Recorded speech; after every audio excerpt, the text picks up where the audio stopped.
शिक्षा और संस्कार जीवन की दो सबसे मूल्यवान चीजें हैं।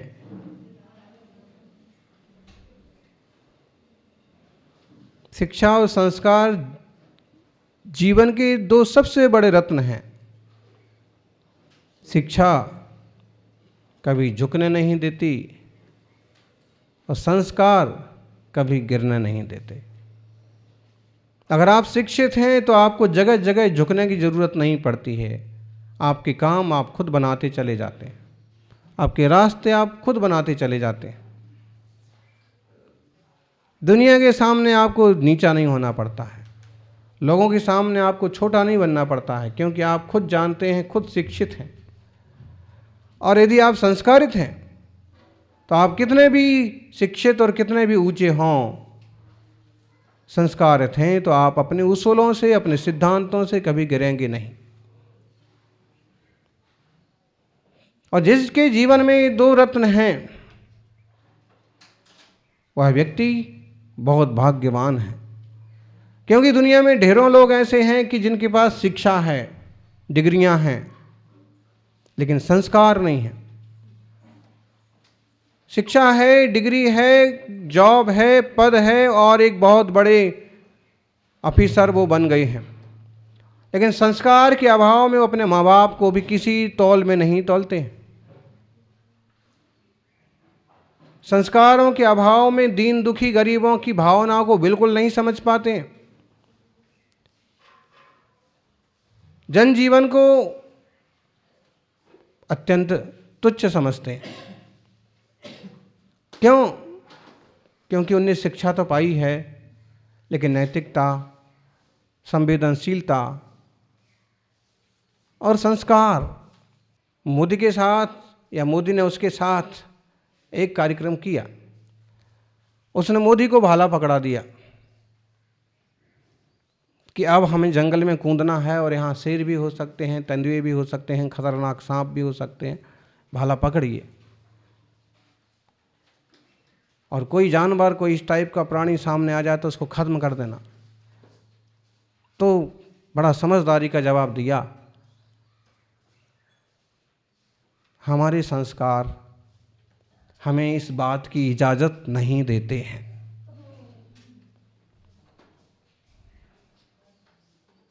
क्या कि हम ज़बरदस्ती जंगल में कूदें और शेर जानवर आ जाए तो हम उसे भाला से ख़त्म कर दें? हमारे संस्कार, हमारी संस्कृति किसी के अधिकारों का उल्लंघन करके और उसको तकलीफ पहुंचाने की इजाज़त नहीं देती है। वो अपनी जगह, चूँकि वो खतरनाक क्षेत्र था तो हथियार उनने अपने हाथ में लिया, लेकिन ऐसा कोई मौका नहीं पड़ा कि किसी जीव जंतु जानवर को यूं खत्म करना पड़े। लेकिन संस्कार हर जगह काम आते हैं कि मैं अपनी सुख सुविधा के लिए दूसरे का नुकसान करूं। ये मेरे संस्कार मेरी इजाज़त नहीं देते हैं कि ऐसा गलत करूं। अपने को ऊंचा उठाने के लिए मैं दूसरे को नीचा करूं, दूसरे को तकलीफ में डालूं, ऐसा। और जिनमें ऐसे संस्कार नहीं होते हैं वो लोग तो क्या क्या नहीं करते हैं। लोभ के कारण से राज सत्ता के लिए, गद्दी के लिए, जॉब के लिए, मुख्यत्व के लिए, प्रमुख बनने के लिए, और जो कुछ भी उनसे करना, जो कुछ उन्हें नहीं करना चाहिए वो कर्म भी कर जाते हैं। आप देख लीजिए, सैकड़ों बादशाह ऐसे हुए जो बेमौत मरे अपने लड़कों के द्वारा, और ठीक ठाक ढंग से पद नहीं सौंपा तो कत्ल करके बैठ गए पद पर। ऐसी ढेरों सत्ताएं आई हैं, मुगलों की, तुगलकों की।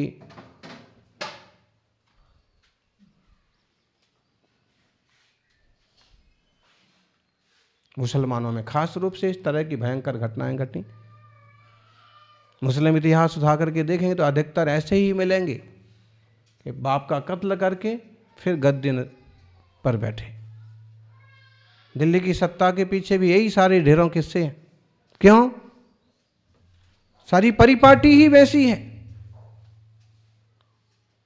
और आचार्य देव गुणभद्र इस बात को यहाँ पर खोलते हैं कि लोग धन पद प्रतिष्ठा वैभव के लिए जो इतना उपद्रव करते हैं, उन्हें ये भी तो समझना चाहिए कि ये सारी चीज़ें यहीं रखी रह जाने वाली हैं, नश्वर हैं, खत्म हो जाने वाली हैं।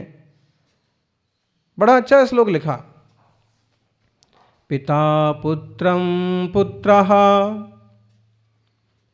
पितरमभिसंधाय बहुधा विमोहादिहेते सुखलौमवाप्तुं नृपपदम् अहो मुग्धो लोको मृतिजनन दृष्टान्तर्गतो न पश्यत्यश्रान्तं तनमपहरन्तं यमममुम्। देखो दुनिया में पिता पुत्र के साथ कपट करते हैं, पुत्र पिता के साथ छल करते हैं, मौका पड़ता है तो एक दूसरे को गिरा देते हैं और मार भी देते हैं। विमोहादि हेते, यह बड़ा मोह है, ये बड़ी मूर्खता है कि सुख लाओ मवाप तुम नृपपदम, थोड़ा सा सुख पाने के लिए, छोटा सा राजा का पद पाने के लिए, थोड़े वर्षों के लिए शौक मौज पूरा करने के लिए वो ऐसे खतरनाक खेल करते हैं। अहो मुग्धो लोको, ये मूर्ख लोक तो देखो, यह मुग्ध लोक तो देखो, मृति जनन दंष्टांतर्गतो, जन्म मृत्यु रूपी दाड़ों के बीच में दबा हुआ है। हर एक व्यक्ति, हर एक इंसान जीवन मरण रूपी दाड़ों के बीच में ही तो दबा हुआ है, यमराज की दाड़ों के बीच में दबा हुआ है।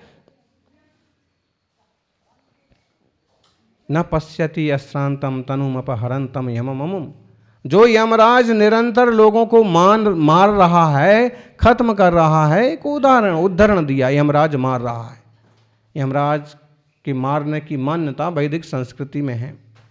और यमराज का वो खतरनाक सा रूप बनाते हैं, एकदम काला कलूटा शरीर, मोटा भारी भरकम, भैंसे के ऊपर बैठा है और मुकुट भी सिंह वाला मुकुट, हाथ में रस्सी है, पांस है। और अगर लोग इसी ढंग से समझते हैं तो आचार्य देव ने इस ढंग से समझाया है कि दुनिया में हर रोज हजारों लोग मर रहे हैं, लाखों लोग मर रहे हैं। यमराज निरंतर लोगों को मार रहा है, खत्म करता जा रहा है, और फिर भी यह लोक जो है ऐसी मूर्खता में जी रहा है कि वह घर बनाने में मस्त है, ऐसे घर बना रहा है, ऐसे मगन होके काम कर रहा है जैसे बिल्कुल अमर होके आया हो। अमर होके तो नहीं आया, भूल ही गया। बूढ़े बूढ़े दादा लोग भी मकान बनवाने में ऐसे मगन रहते हैं कि जैसे उनको उसमें रहना हो 150 साल। अरे भाई 2-4 साल की तुम्हारी जिंदगी है, तुम कहाँ ही कीचड़ कांदे में पड़े हो, आगे की पीढ़ी जाने, बच्चे जाने। इतनी सारी फिक्रें पाल पाल करके खुद दुबला होता रहता है। आप क्या कर लेंगे? आपके जैसे तो लाखों आए और लाखों चले गए, चले जाएंगे। बुद्धिमानी इसी में है कि धर्म ध्यान कर लो, आत्मशुद्धि का पुरुषार्थ कर लो।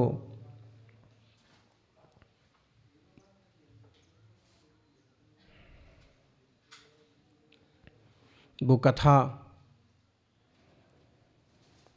बहुत ही वैराग्यवर्धनी कथा है। एक बुजुर्ग सेठ जी, दादाजी, हाईवे पर, मेन रोड पर अपना बड़ा मकान बनवा रहे हैं। मकान तेजी से बन रहा है और वह डायरेक्शन कर रहे हैं, मार्गदर्शन कर रहे हैं कि यहाँ ये करिए, यहाँ वो करिए, वहाँ कम हो गए, यहाँ ज़्यादा हो गए, ऐसा नहीं वैसा नहीं। और धूप में खड़े हैं, पसीना बह रहा है, फिर भी योग संयोग की बात, तभी वहाँ से मुनिराज का आना हुआ। ज्ञानी मुनिराज नगर में प्रवेश कर रहे हैं, कुछ श्रावक उनके साथ हैं। सेठ भी जैन धर्मी हैं और उनको मुखिया भी हैं समाज में, लेकिन अपने मकान भगवाना में इतना मगन हैं कि महाराज पास से भी निकल गए तो भी पंचांग बैठ के नमस्कार कर लें, उतना भी फुर्सत नहीं है। होते हैं बहुत लोग, साधु निकलते चले जाते हैं और वो अपनी दुकान ही चलाते रह जाते हैं, और वो कितना भी चलाएं दुकान को, दुकान वहीं की वहीं रहती है, कहीं भी चल करके जाती, कहाँ जाती है चल करके, बोलो।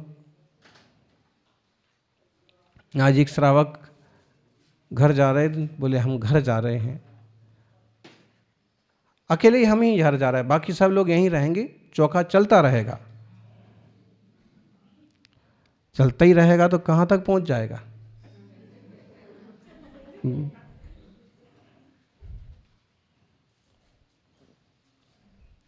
ये धर्म ध्यान की विधि है, ये चलती रहेगी। दुकान चलती रहेगी, दुकान चलाता हूं। केवल कर्ता बुद्धि से व्यक्ति पागलपन करते हैं। सेठ जी को इतना भी फुर्सत नहीं मिली कि हाथ जोड़ के नमस्कार तो करो। बड़े सेठ जी हैं, श्रावक भी कोई क्या टोकेंगे, निकल गए। लेकिन जैसे मुनिराज की नज़र पड़ी और उस तरफ उनकी दृष्टि गई तो उनने जर्रा सा मुस्कुरा दिया। क्या किया? मुस्कुरा दिया। मुस्कुरा दिया तो सेठ को तो ऐसे लगा कि जैसे किसी ने तमाचा मार दिया। पापड़ खाने से सुख होता है, झापड़ खाने से ऐसे ही लगा उनको तो किसी ने। क्यों? क्योंकि ना वो महाराज जी उनको जानते हैं, ना वो महाराज जी को जानते हैं, ना ऐसा कोई स्नेह की मुस्कान है। ऐसे लगा कि जैसे कुछ चुभती हुई दृष्टि हो, और उन्हें ऐसे थोड़ा अपना तिरस्कार महसूस हुआ। मेरे को देख के इनको हंसने की क्या जरूरत पड़ी है, मैंने इसे क्या लिया दिया है, और मैं सेठ हूँ, बड़ा हूँ, मेरी भी अपनी कीमत है। सबका अपना अपना होता। चले गए। मैं जाकर के महाराज से पूछूंगा कि बात क्या है। लेकिन बिजी बिजी में शाम हो गई।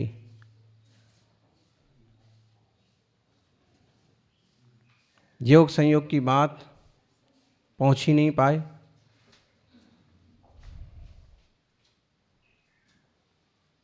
सुबह सुबह महाराज जी शुद्धि को गए थे। सेठ जी अपनी बिल्डिंग के बाहर, अपनी जो बाजार में रहने का घर था, बच्चे को, पोते को लिए हुए आराम से उलुल उलुल कर रहे हैं, चाट रहे हैं, बात कर रहे हैं, खिला रहे। बच्चा भी उछल उछल करके हंस रहा है, चीख रहा है, दादाजी खुश हो रहे हैं। और जब इन्होंने यूं उछाला तभी उसने, बच्चे ने क्या कर दिया, जैसे ही उसको सिर पर बिठाया तो उसने शिवाम्बु स्नान करा दिया, लघु शंका कर दी। जल्दी जल्दी उनने लघु शंका साफ की और वापस से फिर बच्चे को फिर भी। तभी शुद्धि करके आ रहे थे मुनिराज और नजर पड़ी तो फिर मुस्कुरा दिए। तो उनको बड़ा रोष आया कि भाई क्या है, और मतलब इनको और कोई काम है कि नहीं है।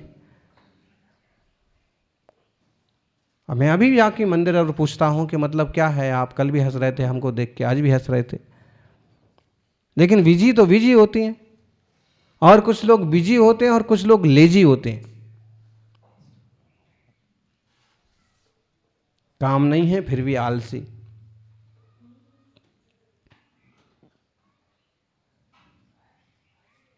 नहीं जा पाए, ग्राहक आ गए, ये आ गया, वो आ गया, दुकान चालू हो गई, फंस गए। फिर आहारचर्या के निमित्त से शहर में मुनि गए थे, और जब वो वापस आ रहे थे तब फिर एक घटना घटी। एक कसाई बकरे को रस्सी से बांध करके घसीट करके ले जा रहा था, और बकरे ने जैसे तैसे झपट करके रस्सी छुड़ाई और वो घुस गया सेठ की दुकान में। सेठ ने लिया डंडा, और बकरा तो उनके तल घर तक चला गया, जहाँ केवल वही जाते थे और कोई नहीं जा पाता था। गुप्त स्थान तक चला गया बचने के लिए, तो अभी डंडा पीछा किया और पीट पीट के बाहर कर दिया। तब भी मुनि निकले और उनने फिर वैसे ही मुस्कुरा दिया। सेठ को तो अब देखो, आओ देखो ना, अभी मैं इनके साथ पीछे पीछे जाके अभी बात स्पष्ट करता हूं कि क्या कारण क्या है, आप मेरे को देख के हंसते क्यों हैं बार बार।